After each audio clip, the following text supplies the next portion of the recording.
Hey guys, welcome back to our project. In this part, we are going to add the functionality to download a file. So if I click on this download button, the file should be downloaded, and here it is. Okay, so for that we need to create an API, and then inside this frontend we need to add the functionality. So let's go to a server and create the API first. Go to server, go inside this routes and this files.ts. Fine. Okay, so it will be a GET request. So let me just copy this GET request from this file details API, because this is pretty much the same. Duplicate. Fine. So this endpoint should be :id/download. Nice. And then it will be an asynchronous request. Inside this try catch block, I need to check if the file does exist or not.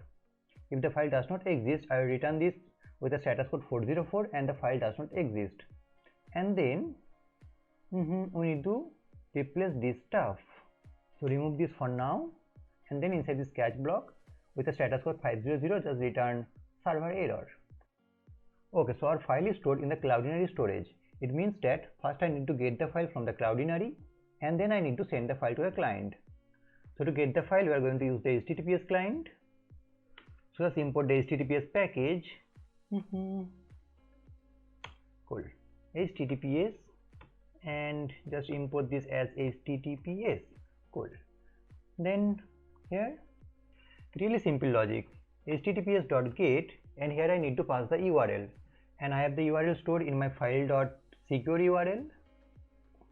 Yep. And then it will give me the response as file stream inside this callback function. So basically I need to pipe this file stream. So hey, file stream, come on, dot pipe, and just pass the response to make this downloadable. Save this. That's it. So first of all, I am checking if the file does exist or not. If the file is not found, just return 404. But if the file does exist, it means I need to grab the file from the cloudinary. So I am getting this file using this https.get and passing this file.secure URL, which is our URL. And then I'll get this data as file stream, and to make this file downloadable, I'll call this function .pipe and just pass the response. That's it. So let's test this endpoint. Just go to browser, localhost 3000, let's upload a file. It says finger points, click on upload. Nice. Just copy this ID. Oh yeah, cool. Copy the ID, and then our endpoint is localhost 8000/API/files/this ID/download, and enter. I should get my image, and here it is. Great. Using a JavaScript package, we can download the file. So for that, just go to client. Inside this client, just go to pages, source, and then pages, and then our page is this download.index.tsx. Oh. Cool. So if I click on this download button, the file should be downloaded. So to download the file, I am going to install a package which is JS file download. So just go to terminal, create a new terminal, cd to client, and then npm i, make sure you go to the client, npm i JS file download. Enter and let it install. Meanwhile, let's create the function to download the file. Okay. So here, let's create an arrow function. The name of the function is handle download. Fine, it will not accept any parameter, but it will be an asynchronous function. Nice. So let's make an Axios request. Axios.get, the URL. Let me just copy this from the browser. Copy this, and then inside the template string, pass this. Cool. The ID, just remove this and replace this with the $ID. Nice. And then inside this configuration, you need to pass a property which is response type. It should be blob. It is important to make the file downloadable. Save this, and then just grab the data, destructure the data from the response. Also add await before this Axios function. Not await. Wow.